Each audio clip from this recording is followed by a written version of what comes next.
Yesu ashimwe twongeye kwakira muri cya kiganiro cyiza, ikiganiro dukunda turi benshi, ikiganiro mukunda muri benshi cya hano kuri Yakora TV, aho tujya dutumira abakozi b'Imana batandukanye bakagira icyo batwunguraho mu bumenyi bw'urugendo rugana mu ijuru. Karibu cyane. Ubu ngubu mbere ko tangira nagira ngo mbanze mbibutse gusubscribinga aho hepfo kuri Yakora TV, ukaba watulayikinga, ukaba washyiraho comment, biratunezeza cyane kandi bikatwongeramo n'imbaraga. Uno munsi rero ntizimbye magambo, dufite twatumiye umukozi w'Imana, dufite umukozi w'Imana ni Pasiteri Yumvihoze Placide, ari butuganirize ku ngingo imwe abantu benshi bazi cyane, ariko ntabwo navuga ngo barayizi cyane, ahubwo bayizi mu buryo butandukanye. None twebwe twamutumiye kugira ngo adusobanure tumenye neza ukuri mu manyakuri uko ibintu bimeze. Ijambo turi buganire uno munsi ni Karande. Ni Karande, benshi bayizi mu buryo butandukanye, bayisobanukiwe mu buryo butandukanye. Rero twebwe twamutumiye uno munsi kugira none nk'umukozi w'Imana adusobanure neza ku bijyanye na Karande. Ntizimbye mu magambo rero, ndabiza tubikiye byinshi mu byatuzaniye rwose, ndabiza dufitiye agapfunyika kuzuyemo byinshi. Nagiraga ngo tumwakire agira icyo tubwira. Yesu ashimwe Pasiteri. Sahimbazo cyane. Murakoze cyane kuba mwagarutse muri studio. Murakoze namwe kandi n'ikaze. Biratuneza cyane kubabona aha ngaha, kuko hari byinshi tuganirizaho tugasigara twumva rwose twuzuye mu buryo bw'umwuka, ndetse tujya tubona na comment za bamwe bajya badukurikira kuri Yakora TV bakomitinga, ukabona biri encouraging rwose, biradushimisha. Ngo ntizibye mu magambo, no munsi twifuje ko twaganira ku jambo Karande. Ubundi Karande ni iki? Karande ibaho? Karande reka musubize ikibazo mbajije bwa kabiri. Ibaho. Hanyuma wenda urambajije ngo Karande ni iki. Karande urumva harimo ijambo kuranda cyangwa se gukurikirana. Ikintu bita ko kiranze, ni ukuvuga ngo ni ikintu bajya bavuga ngo twigeze twiga mu ishuri, bavuga ngo umwishywa ngo ni icyatsi kirandaranda. Kurandaranda, gukurikirana, gikomeza kikaba kirekire. Karande rero ni ikintu cyangwa se ni umwuka cyangwa se ni ibintu bibaho bikaranda ku muryango. Iyo turi buvugeho, ugasanga wenda n'urugero, umuntu yagiraga ikintu runaka kuri we, n'abandi bamukomotseho nabo bakagisangwaho, kikabakurikirana. Ugasanga icyo kintu kibaye nkaho kigiye kubabera nk'identite cyangwa se ikintu kibaranga, kikabarandaho nyine. Ugasanga ni ikintu cyo muri uwo muryango, iteka ryose gihora kigaruka ibihe byose. Nuko nguko navuga Karande, nuko navuga ngo washaka gusobanukirwa ubundi ngo iyo umuntu avuze ijambo Karande bashaka kuvuga iki, ni nk'icyo ngicyo. Karande ni uruvuga ko ubundi ijambo Karande ni ijambo rituruka ku nshinga kurandaranda, byumvika ko kimanuka kikamanuka no mu bisekuruza. Ubundi se Karande ubundi ituruka he? Ubundi Karande ituruka he? Origin ya Karande ni iyihe? Ituruka he? Irandaranda ute? Irahagarara cyangwa ntihagarara? Habaho uburyo bubiri bwa Karande. Hari uburyo bwo mu maraso buvugwa cyane cyane abaganga bo baba barabuzi ubwo ngubwo, bwo kujya kubona ukabona nk'umuntu muri famiye arwara nk'amaso, ugasanga n'abana bamukomotseho barayarwaye. Ibyo ni ibintu bigenda bikurikirana mu maraso. Numva ngo ni hereditary, niko numva. Yego. Ibyo nibyo bizwi n'abadokiteri cyane. Hakabaho nanone n'indi Karande yo mu buryo bw'umwuka, kuko umuntu ari mu buryo burenze umuntu ari mu buryo bubiri. Hari uburyo bw'umubiri n'uburyo bw'umwuka. Ntabaciye mu ijambo, nuvuga ko hari Karande yo mu buryo bw'umubiri, hakabona Karande yo mu buryo bw'umwuka. Ariko nk'umukozi w'Imana umunsi turaganira kuri Karande yo mu buryo bw'umwuka. Icyo nayivugaho Karande y'uburyo bw'umwuka rero, nayivuga muri aya magambo. Nayivuga yuko ari ikintu cyiza gikuruwe n'umuntu runaka. Karande yo mu buryo bw'umwuka ntago yizana. hari umuntu uyinjiza, yamara kuyinjiza yagera mu muryango bitewe n'uwo ari we, abazamukomokaho bose bagakurikiranwa n'icyo kintu. Kubera iki twagiye tugira ibisekuru byacu bitigeze byizera Imana, noneho ugasanga umuntu abandwa za ryangombe zaki n'ibindi bintu byose biri aho ngaho by'imyuka itari myiza, akajya bibwira ngo muzandindira abana, nuzangirira gutya nzaguha abana banjye bazagukorera, nzaguha umwuzukuru wanjye wo ku gisekuru iki n'iki n'iki n'iki, azakubera umukozi, kuko wumvaga ari nk'imana zabo cyangwa se zibarinda. Icyo kintu rero yatuje akanwa yahaye abana be kikabakurikirana, kuko si umwuka mwiza, kikabakurikirana kibagirira nabi. Wenda tuvuge nk'urugero, bakaba ngo ni abakurambere ngo bitabye Imana kera, avuga ngo bakurambere nzaba umukobwa wanjye wo gisekuru cya gatatu ngo azajya bakorera. Noneho yavuga ngo azajya bakorera, wa mukobwa ugasanga yagizwe umugore wa za Nyabiyi, ugasanga umukobwa yabivuzweho na sekuru mukuru, ariko biramukurikiranye akabona ntari gushaka, ahubwo yajya aryama nijoro rimwe na rimwe akarota aryamanye n'abagabo atazi, akibaza ikintu cyabiteye, naho ubundi yaratanzwe kera, yatanzwe n'umuntu umufiteho ububasha. Ndabyumva. Ubwo noneho ubundi muri make mwatubwira muri make cyangwa no mu buryo burambuye ko turashaka kumenya gusobanukirwa neza. Reka nifashisha ijambo, ni nacyo ndashaka kubabaza mbese, kuko akenshi ibintu tubyizera twifashisha ijambo ry'Imana, aho ijambo ry'Imana burya ibyo si ugwakana ko ibyo mvuze atari byo, ariko biba byiza wenda nk'abatwumva baduteze amatwi, noneho iyo hari ibyanditswe byera biherekeza ubusobanuro bwanyu, mwadufasha kuba ari abaduteze amatwi, wenda tugakoresha n'ibyanditswe byera kugira ibyanditswe byandi gukoresha. Rero reka twifashishe ibyanditswe, turebe icyo Bibiliya ivuga ku kintu cyerekeranye na Karande, kuko nimba hari ahantu bigaragara yuko Karande ishobora kuba yabiriho. Turifashisha icyanditswe kiri muri Matayo igice cya 9, turahera ku murongo wa 1. Haravuga ngo akigenda abona umuntu wavutse ari impumyi, abigishwa bo baramubaza bati, mwigisha, ninde wakoze icyaha, n'uyu cyangwa n'ababyeyi be, ko yavutse ari impumyi? Yesu arabasubiza ati, uyu nta cyaha yakoze cyangwa ababyeyi be, ahubwo ni ukugira ngo imirimo y'Imana yerekanirwe muri we. Amen. Ahangaha ikigaragara nuko abigishwa baba babaje Yesu ngo ninde muri aba wakoze icyaha, niwe cyangwa n'ababyeyi be. Ikigaragara nuko bari bazi yuko umuntu ashobora gukora icyaha kikaba cyagira ingaruka ku bamukomotseho, bari basanzwe babizi, ariyo karande y'icyaha. Bivuze ngo hari ikintu ushobora gukora wowe ukakinjiza mu buzima bwawe, ukawuhemukiye igisekuru kizagukurikira, kuko twaremwe n'Imana, turemerwa gukorera Imana, turemeshwa umwuka w'Imana. Ijambo ry'Imana rivuga ngo tureme umuntu, imaze kumurema imuhumekeramo umwuka w'ubugingo.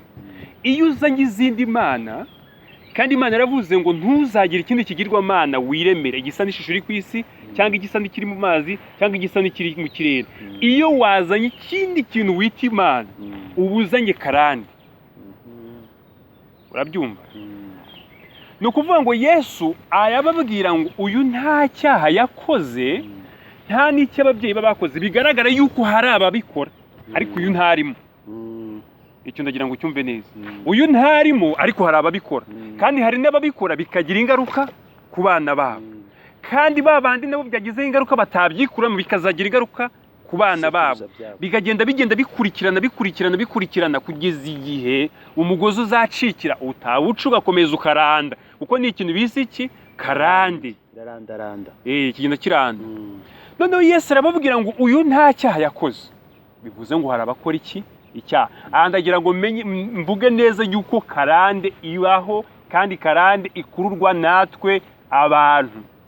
Ntago karande izanwa na Satani gaza yugutureho, ahubwo karande izanwa n'abantu dukomokaho. Icyo ndagira ngo gisobanure, ngo ndasobanure na karande izite. Ubwo nicyo nshatse kuvuga, ibaho kubera ko Yesu agaragaje yuko uyu muntu nta cyaha yakoze, yego, n'ababyeyi be nta cyaha bakoze, ariko hari abandi bantu bajya bakora icyaha. Tujye twumva ijambo turyumve no mu bundi buryo. Yagiraga hano Yesu ashaka kugaragaza ko ibyo bintu bijya bibaho, ariko iyo kese siyo yabaye hano. bivuze ngo iyi kese niba itarakorewe hano ariko hari ahandi yakorewe. Ijambo ry'Imana rivuga ngo ntuzigere wiziremera igisa n'ishusho, ntuzigere ufata ryangombe ry'ababihinga mwene Nyundo, yego mwene Nyundo ngo umugire Imana. Haleluya. Umuhungu wa Nyundo. Haleluya. Ntuzigere uremye igisa n'ishusho iri mu ijuru. Icyo ari cyo cyose ko nturanagerayo nta n'igisa n'ishusho iba munsi y'amazi. Ngo kuko Uwiteka Imana yawe ndi Imana ifuha, ngo mpora abana gukiranirwa kwa base, ngo nkagera kubuzukuruza n'ubuvivi bw'abanyanga. Karande stayari babyumvise. Karande bayigezemo. Iyo wamaze kwiremera igishushanyo gisa n'ishusho iri mu ijuru kandi utaragera mu ijuru, ngo urimo urashaka ikintu gisa n'Imana n'iki n'igisa n'ikiri mu mazi ukakiremera, ni igihe ushobora kuba uri kuramya imyuka ituruka iyo ngiyo hepfo, uvuga ngo wenda ngo abana banjye bazagubwe neza, abana kandi nta mwuka ushobora kuguha amahoro usibye umwuka w'Imana. Haleluya. Satani iteka ryose cyamuzanye hano ku isi ni ukurwanya umwana w'umuntu, nta kindi. Iyo umwitabaje rero, wari wabona umuntu ushaka kukwica, iyo umuhungiyeho agucura icyo bita bufuni na buhoro. Rero ahangaha ndagira ngo mbivuge neza rero sasa. Yesu atugaragarije ko karande iriho, wabyemera wabyanga mukozi w'Imana. Atweretse yuko uyu muntu ntabwo wari karande, siri kubitera, ariko hariho karande ibitera. Bivuze ngo karande iriho, karande ituruka ku bantu dukomokaho. Hari imiryango igira gutyo ugasanga ikomoka abantu babanywa b'inzoga babigize umwuga. Umwana wakomotse akanywa akongera akanywa, ukagira ngo afite ibindi bintu bigira gute bimunyweramo, kuko bamuterekereje mu nzoga. Agakomoka akagira abandi bantu baza, ugasanga akomokamo abantu babyarira mu rugo buri munsi babatambye kuba abagore bibigirwamana, abo bita bagirwa abanyabiyi. Uri kumva? Ugasanga abantu bagiye kugenda babakomokaho bose, kuko abantu bafitanye isezerano. Haleluya. Imana yabwiye Dawidi, iramubwira ngo kuko wagendanye nanjye neza wanyumviye, ku ntebe yawe ntihazigera haburaho umwana wawe ku bwami bwawe. Niyo ugendanye na karande neza ntuzicikemo, kubazagukomoka ntihazaburaho karande zigira gute zikurikirana abazimu, kuko mwagiranye amabanga mukagira n'igihango, ntihazabura umwana wawe bazajya bagenda bakurikirana mpaka. Nguko uko karande kugenda ikurikirana abantu. Nubwo abantu rimwe na rimwe bivuga bakarakara, kuko abantu kenshi bashaka ko tubavuga neza, tubavuga nkaho nta kibazo bafite, ariko birababaje kuba umuntu ari umurwayi wavuga ko arwaye kandi n'ibimenyetso bigaragaza ko arwaye bihari akarakara. Rero karande ibaho, na Yesu arabigaragaje, no kuva igice cya 20 kigaragaje yuko umuntu utumviye Imana ikibigirwamana aba ari kwikururira karande yuko umwanzi w'Imana no kugera kubuzukuruza n'ubuvivi bw'abanga Imana bagakunda iki ibigirwamana. Ngaho aho nagusobanurira nkabangishije nifashishije ijambo ry'Imana. Urakoze cyane pastor. Ubwo gahoro turimo turagenda twumva karande icyo ari cyo, inkomoko ya karande yariyo. Ubwo ahangaha nkaba nifuza ko karande nta cyiza izana, kuko niryo jabo ntabwo riryoshye, ntabwo riryoheye amatwi. Ni karande irandaranda izana ibibazo. None nkaba nshaka kubabaza ikibazo kimwe pastor. Hari ibibazo usanga biba biri mu miryango bitandukanye, ibibazo byinshi. Ni gute umuntu ibibazo byamuzira cyangwa byazira umuntu agatangira, umuntu akaba yamenya ko iyi ni karande cyangwa iyi ntabwo ari karande? N'urugero nk'aho ngaho wavuze ati hari umuntu ushobora gusanga n'urugero barabaswe wenda n'agasembuye, ugasanga n'undi wenda hari abandi babyara mu rugo. Ni uwuhe twamenya ko uwo bibayeho mu by'ukuri biturutse kuri karande, cyangwa undi se bibayeho ari ikiza gisanzwe, ari ikibazo aguyemo bitari karande? Umuntu yamenyeshwa n'iki? Umuntu bwe ku giti cye ashobora kumenya ko afite karande. Uburyo bwa mbere umuntu amenya ko afite karande ibintu byose akora abikora atabikunze. Aha ndagira ngo ugisobanure neza. Naho yaba atishimira gusambana, nubwo yaba azi ko gusambana ari icyaha, we yisanga hari ikintu cyamurushije imbaraga agasanga yasambanye. Muri bake akumva hari umwuka nawe atazi umuyobora umukoresha. Iyo umwuka w'Imana tuba muri kankoresheje ijambo ngo azatwibutsa iby'ibyaha. Noneho iyo uri mu mwuka mubi, umwuka w'Imana akwibutsa iby'ibyaha kugira ngo ugire gute ubyirinde. Ariko umwuka mubi wa Satani nawe akwibutsa kugira ute gukora iki icyaha. Kandi we noneho agufata ku ngufu kuko yaraguhawe. Uri kumva? Kandi noneho yagutawe n'abantu bafite ubutware kuri wowe. Twavuga ngo yarakugabanye. Yego. Rero utangira kujya wumva uri gukora ibintu nawe ubwawe udakunze. Wamara kubikora ukarira, ariko ukongera ejo ukabona wongeye akabyisangamo. Ejo ukongera ukarira, ejo ukongera.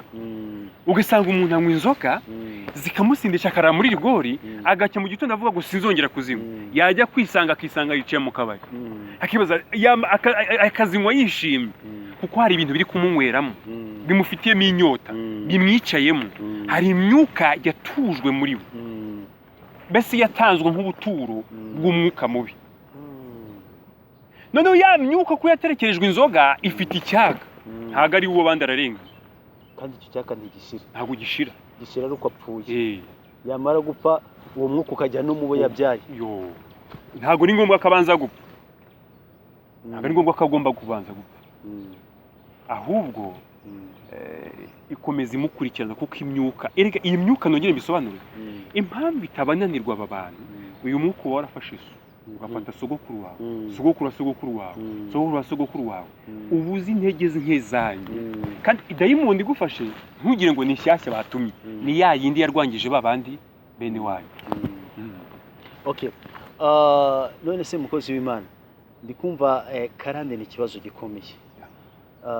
Kandi nge ikibazo cy'amatsiko mfite nk'umuntu ushobora kuba twumva, ashobora kubona urugero kuba yakumva ko hari nka Karande runaka, wenda tero Karande y'inzoga cyangwa usambaye, hari n'izindi Karande, hari ikindi kintu bindi bikorwa ikituruka ku mubi cyose gikurikirana umuryango wose, cyo ngicyo kiba cyarahindutse Karande nkurikije ubusobanuro mwadusobanuriye. None nkaba mvuga nti hari ukuntu iyo Karande umuntu yayirukana mu muryango, ko nk'umuntu hari nk'umuntu ushobora kuba ari kutwumva none akisangaho ubwe neza dukurikije utusobanuro mutanze. Ashobora kuba hari Karande yamubase, hari ikintu cya Karande cyamubase, cyangwa se hari umuntu azi umuvandimwe. Nubwo se ubwa mbere mwatuye ngo hari abaganga b'umubiri nibo bavura Karande y'umubiri. Byumvikana ko hashobora kuba hari n'abaganga b'umwuka, hari ubuvuzi bwo mu buryo bw'umwuka bwavura iyo Karande. Uretse ko ngiye numva ko ikomeye. Iravurwa, niba se ivurwa yavurwa gute? Iravurwa igashira ku buryo se n'igisekuruza gishize kiba gikorewe deliverance, iyo Karande igacika neza mu gisekuruza cyose. Reka mvuge ngo Karande mbere na mbere Yesu yajya yiga gukiza umuntu, bagahura mu nzira amubaza ngo urumva ushaka ko nkugirira gute. Ikibazo cya mbere no kubanza kumenya ko ufite Karande, warangiza ukabyemera. Ikibazo abantu benshi bafite, barashaka kwitwa abantu bazima ari abarwayi. Cyo nicyo kibazo cya mbere. Ikibazo intambwe ya mbere yo gukira Karande, nubwo izindi ndibuvuga iyi ngiyi nkazayivuga ubutaha, ariko ndagira ngo mvuge intambwe ya mbere yo gukira Karande ni ukubanza ukemera ko ufite Karande. Kuko Yesu aravuga ngo urashaka ko nkugirira nte. Kuko muri nubwo Karande yakubamo, dufite ubundi butware bwo kwemera Imana kiza mu buzima bwacu. Amen. Uri kumva? Iyo ukimara kwemera yuko Karande ibaho, ukemera ko kandi Imana iriho yayikuraho, kuko wowe ntabwo waremwe na Karande cyangwa abadayimoni, n'ubundi bagutekinze over, ntabwo ubundi uri uwabo. Uri kiremwa cy'Imana ndetse uri n'umwana w'Imana, ariko Satani yagufashe bugwate. Amen. Ukimara kubyemera rero, izindi ngingo uko zizagenda zikurikirana, tuzagenda tuziganiraho buhoro buhoro, kandi Imana izagenda itugirira neza. Ariko icyo nakubwira cyambere nicyo ngicyo. Ariko pasiteri ndashaka ko mutubwire ku bintu gatoya kuko ahangaha ikiganiro duhagaritse ahangaha niho ubwira umurwayi ati urarwaye umeze gutya ati kandi birashoboka ko wakira. Mwadusobanura uburyo ku muntu uyifite muri make nubwo tuzongera tukabatumira no mukatubwira ingingo ku yindi uburyo umuntu yayikira, navuga nk'ubutabazi bw'ibanze ku umuntu umaze kumenya yuko afite karande yakora iki nona kugira ngo atangire urwo rugendo rwo kuba yabatuka. Mbere na mbere inama ye nagira abantu niyo kubanza kumenya amateka, kuba gifite ababyeyi, kuba gifite abantu bakuru, kumenya amateka y'abaranze bakababwira. Iyo utayamenye nk'abantu abantu benshi babaye imfubyi muri ibi bihe, ushobora gusenga kuko Imana ihora ifite backup y'abantu bayo. Jambo ry'Imana ngo rinkunda bankunda, abanshakana umwete bazagera gute? Bazambona. Ushakana Imana umwete, wamara kwishakana umwete, ikintu navuze cyambere nukubanza gukingukira Imana, ukemera ko Imana yagukiza. Kuko iyi Imana yaturaze isi. Imana irema umuntu yamubwiye ngo reka bajye mu isi batware. Iyo kuko uri umutware muri isi bisaba ngo wanze wemerera Imana kugira ikiza gukora ku buzima bwawe, kuko n'ubundi abaguteje karande bemereye dayimoni ku buzima. Nta muntu n'umwe Imana ishobora gukoresha atayimereye, nta muntu n'umwe dayimoni ashobora gukoresha atamukinguriye. Bivuze ngo wowe ubwawe niwe ufite urufunguzo rwo kwanza kwemera ko Imana yagira icyo ikora ku buzima bwawe. Hari igihe abantu bamwe bajya imbere y'Imana bivuga ngo Mana dukora ibingi bataremera ko ibibakorera. Urabizi umuntu akaba ari umujura afite karande ariko akajya abona iyo karande ajya yiboneramo amafaranga, ati ni nayikira sinzabahonye, aracyafite ukuntu yumva yakomeza kwisanisha nayo. Ni nk'ikiyobyabwenge kuko ikiyobyabwenge uragifata ukumva ntugishaka kigukoresha ibi, ariko ejo bundi ukongera ugasanga. Ariko ukimara kuvuga ngo Mana ngwino uhindure, noneho ushobora, kuko hari imigozi tuzirikwa. Uribuka igihe musaza wa Mariya na Marita bitagaragara amaze gupfa, Yesu yaramuhamagaye ngo sohoka, arangije aramubwira ngo mumuhambure. Mbanze mu muhambure. Hari iminyururu twe tubohwa duhamburwaho n'abandi bantu Imana yahambuye, ikabagabira umurimo wo guhambura abantu, ikaba ubwo butware si ubwa buri wese, ariko harimo n'abawufite. Rero ugomba gushaka abo bantu wamaze gutegura umutima wawe, kuko impamvu abantu benshi bajya bavuga ngo basengewe ntibyahinduka, ujya gusengerwa wowe ubwawe utarafata umwanzuro, ufite indi miryango ifunze mu buzima bwawe utarafungura ngo ibirimo bisohokemo. Ukimara kwemera, iyo ugira sengerwa kandi kura yuko ubishaka, ushaka gusesa ayo masezerano, ukarahizwa indi ndahiro isimbura indahiro abiwanyu barahiye, ukarahirira gukorera Imana, ukarahirira yuko uzagendera mu murongo w'Imana, ukarahirira yuko ubushake bw'Imana uzabukorera. Kuko sogokuru ashobora kuba yarahiye ati abana banjye bose n'ibuzukuru banjye bazakorera nyabingi n'ibiki byose bya bindi byose muzi. Nawe ugakora indi ndahiro isimbura indahiro bakoze, ugasesa amasezerano ba sogokuru bawe bakoze, ugakorana amasezerano mashya ariyo azagukomerezaho n'abana bazagukomokaho. Amen. Kuko ijambo ry'Imana hari riravuga ngo nkunda bankunda nkagera ku buzukuruza bibihe byose. Kuko wagize urukundo rw'Imana, noneho mugiye kugira niki urukundo nayizibane nawe. Kuko reka nkubwize nongere mbisubiremo, umuntu hava akagera Imana ntimufata ku ngufu, na Satani nta gufata ku ngufu. Satani icyo gukorera aragushuka, wamara kushukika ukemera ugakingura umuryango. Yesu yavuga ngo mpagaze ku rugi ndakomanga, ngo uwemera akankingura nzinjira dusangire. Ariko kuki avuga ngo uwemera akankingurira? Kuki atavuga ngo ndi mu rugi ndakomanga, uwanga ndakubita umugeri ninjiremo? No, kuko nta forcing, agaforcing. Satani waho urashimashima gahoraho. Satani yasanze Yesu mu butayu amaze iminsi 40 atarya amazi, ariko ngo niba uri umwana w'Imana, ngo ubundi yarabizi ngo niba uri umwana w'Imana ngo wafashe ngiribuye ukarihindura umugati urangiza ukarya. Yaramufatiye ku nzira, yarabizi ari umwana w'Imana. Satani nawe icyo akora ahora gushimashima kwengera akabwira ariko wowe waretse tukibanira ko hari ukuntu utunagushukisha, wawe ugakingura. iyo ukinguye y'abantu yinjira nk'umuyaga kuko we aravuga ati ndafatiranye ariko Kristo arakomanga n'ijwi rituje niwemera ugakinga. Imana yabwiye Kayini kugira ngo byumve ko ari umuntu ukinga kandi akanakingura ari ubutware bwiwe.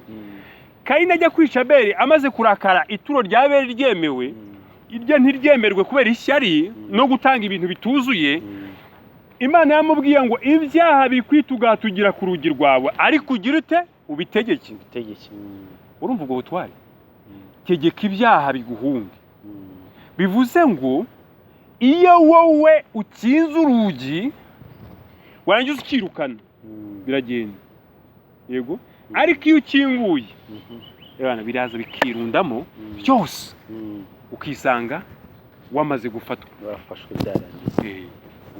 Ubwo ni ukuvuga ngo rero ubutware bwo kugira ngo Imana igire icyo ikora ku buzima bwacu buri mu biganza byacu, kugira ngo dukire karande buri mu biganza byacu. Hanyuma numara kwemera, numara gukingurira Imana, nimara kwinjira, ugende ubwire umukozi w'Imana uti umukozi w'Imana nazutse, nakiriye Imana, none umuhambura. Yego, Yesu yazuye Lazaro ariko abwiye abantu ngo nibamuhambure. Reka nkubwire, hari ibintu dushinzwe gukora Yesu atazakora. Hari ibintu yadusigiye, no kuvuga ngo ni protocol. Imana ntishobora kuri, niba Imana ivuze ngo bizagende gutya, nayo ubwayo ntishobora kurenga ku kintu yavuze. Ntibishoboka. Itegeko Imana yagushyiraho n'itegeko nayo kuri yo, kugira ngo ubone ko Imana ari yiyubaha, ikubaha n'abantu yashyizeho. Ntabwo ishobora kurenga ku itegeko ryo kuvuga ngo niba Gustave niwe ugomba kugira gute guhambura, ntishobora guhambura. Wabyumvise? Akazi kanye nako kuzura Gustave agahambura. None ndajya guhambura kandi Gustave hari. No kuvuga ngo ntago nshaka gufata umwanya wa Gustave ngo musimbuze ibyo ngewe nakora. Niyo mpamvu rero ubona abantu bamwe bashyiramo muturingusyo ngo ngewe ngo muri Yesu ngo byose byararangiye. Byararangiye, ariko hari byarangiye, hari n'ibyo abantu bagikora. Niba byararangiye ku kitu cyigisha, niba byararangiye ku kitu gisenga, niba byararangiye ku kitu tugihangana n'ibibazo, niba byararangiye ko harimo badashaka, niba byararangiye hari byarangiye. Yaradupfiriye ngo twese nitwakira Yesu tubone ubugingo buhoraho. Ibyo gusa. Naho ibindi ufite akazi, hari ababishinzwe nkuko no muri leta no mu yindi miryango yose, buri wese agira icyo ashinzwe. Kandi turahari, nanjye ndi Imana yaduhamagariye. Byumvikana ko intambwe ya mbere ni ukwemera yuko ufite karande, uboshye, warangiza ukagira umutima wo kuvuga ati ndabirambiwe, nshaka gusenya amasezerano. Nyine umuntu yamara gusenya amasezerano, intambwe ya mbere ari gusenya amasezerano. Nako wenda icyo ni igice cya kabiri cy'intambwe ya mbere. Intambwe ya mbere ni ukumenya, gusobanukirwa yuko ufite karande. Wamara kubisobanukirwa ukabyemera, wamara kubyemera warangiza none ugafata umwanzuro wo gusenya amasezerano yabo basokuruza bagize bagirana n'iyo myuka mibi asigaye, none ukongera ugahita usinya amasezerano mashyashya n'umwami Yesu. Biradushimishije cyane pastor, kuri ubu ngubu akanya umwanzi w'ibihe n'amasaha, ariko turifuza yuko mwazagaruka mukaduhereza icyo bita to be continued, mukazakomereza, mukatubwira mu buryo burambuye uburyo umuntu ayikira, urugendo wifata intambwe ku yindi. So ntizimbye mu magambo nagira ngo ako muzaza byo turabitegereza. Ni umurimo. Imana ibahereze umugisha ko muradufasha cyane. Amen. Kandi kuko muradufasha cyane n'abandi benshi mufasha cyane. Ubu nkaba nagira ngo basabe yuko mwasabira abashaka kuba barebye video cyangwa bazumva iyi message, bagerageze kwisobanukirwa, bamenye aho baba bafite karande, ako bazifite, ndetse mwe mwana basengera kugira ngo babe bayivamo. Uwiteka bakumangire, abafashe kuko n'urugendo, abahereza imbaraga zo gusenya amasezerano no kuba basinyana nandi n'Imana, asigana n'ubahe mu buzima bataziritse. Uko mwabasengera. Mbere yo gusenga nagira ngo ngire ikintu mbwira abantu bakimenye neza, nuko protocole zose Imana yashyizeho zigomba gukurikizwa. Hari ukuntu tujye tuvuga ngo nge mbyumva gutya, uko kure ko mbyumva ntya rero ngo ngewe ntago ndi bubikore ngo nge numva byagenda gutya. Uko byumva nuko byapanzwe ntaho bihurira. Ugomba kureka ibintu bigakorwa muri gahunda yabyo. Niba Yesu yavuze ngo Lazaro haguruka ubyuke, aba ngo ni muhambure, abo yamubwiye kuhambura nako kazi kabo, naho yamuzuye ako nakazi kiwe. kukuzura no kubanza akakumenyesha, ndetse uyu mwanya ari kukuzura kuko ari kukumenyesha uburyo ibintu bigenda. Hanyuma baguhambura nabo reka baguhambure, wivuga ngo nge simbyumva. Nureka kutabyumva uzagumana n'ibyawe. Ariko ushaka gukira ujya kwa muganga, ntabwo ubanza kureba ngo kumba na muganga ari mugufi, bose buriya ngo kumba ari muremure, ngo ko ari inzobese. Uburase ubwo ari inzo barambura. Menya uwamuhaye umuti n'uwawuteguye, wizere icyo yamwizereye. Wowe reka kumwizerera mu ishusho. Izerera mu cyizere cy'Imana. Ako nicyo kantu nshaka kuvuga, kugira ngo abantu bareke gushidikanya, kugira ngo bakomeze babone ubwiza bw'Imana. Ngiye gusenga rero, ngiye gusenga mbasabira gusobanukirwa. Kuko gusobanukirwa nicyo kintu cya mbere, niyo ntambwe ya mbere. Hanyuma ibindi tuzakomeza tugenda tubiganira uko Imana ikomeje kuduha ubuntu bwayo bwo gukomeza tuganira ijambo ry'Imana. Reka dusenge mu izina rya Yesu Kristo. Mana Data, Mana ihoraho, se umwami wacu Yesu Kristo, ndagushimira ndaguhimbaje. Sengeye mushiki wanjye mwene data unkurikiye mu izina rya Yesu Kristo, ngo umuhe kwisobanukirwa, amenye aho arwanywa n'aho arwanyirizwa n'uburyo yacamo kugira ngo abohoke. Amenye yuko kubohoka kuva kuri wowe, ariko ufite uburyo ukoramo n'uburyo n'inzira ucamo. Reka rero mu izina ry'umwami wacu Yesu Kristo ubanze ubohore mu mitwe y'abantu mu bwonko bwabo, mu izina rya Yesu Kristo, kuko karande nyinshi zifata ku bwonko. Mu izina rya Yesu Kristo ze kubahumya amaso, ahubwo bamenye yuko muri wowe no mu bo wahamagaye harimo umuti. Reka imbaraga zawe zikomeze kuganza rero. Sengeye abantu bangu ukomeze kurwanira intambara zose, ibahiga ubihige, ibarwanya birwanye, ubwiza bwawe ukomeze gukayangana ku buzima bwabo. Ndacagagura imigozi ya karande mu izina ry'umwami wacu Yesu Kristo, iboshye abantu bawe mu bihe nk'ibi ngibi. Reka Mana nyiringabo abantu babohoke muri uyu mwaka mushya dutangiye, uwo mwaka wo kubohoka mu izina rya Yesu Kristo. Abantu Data mwiza n'ukuri babone ineza yawe, abantu babone kugirirwa neza nawe, ubuntu bwawe bagaragareho kandi ubagirire neza, kuko Imana ishobora byose. Ndagushimiye ko byose ubikoze, ubuntu bwawe, imbaraga zawe n'igikundiro cyawe no kubohoka reka bibonekeho. Bisabye Imana Data, ni mu izina ry'umwami wanjye Yesu Kristo umwami wacu, amen. Murakoze cyane Pastor, kandi kare muzongere mugaruke, kuko hari byinshi dukeneye ko mudusangiza. Ndashaka gukomeza kubibutsa inshuti bavandimwe, hari byinshi tubabikiye mu kigega. Mbibutsa gusa subscribinga ndetse no gushyiraho comment. Ufite n'ikibazo wakwandika, kuko akenshi hari gushaka kwandika ikibazo tukangombwa ko twakongera tugatumira umukozi w'Imana akadusobanurira. Ariko subscribinga, ugafollowinga, warangiza ukanasharinga. Imana ibahereze umugisha, Iteka abane namwe. Murakoze.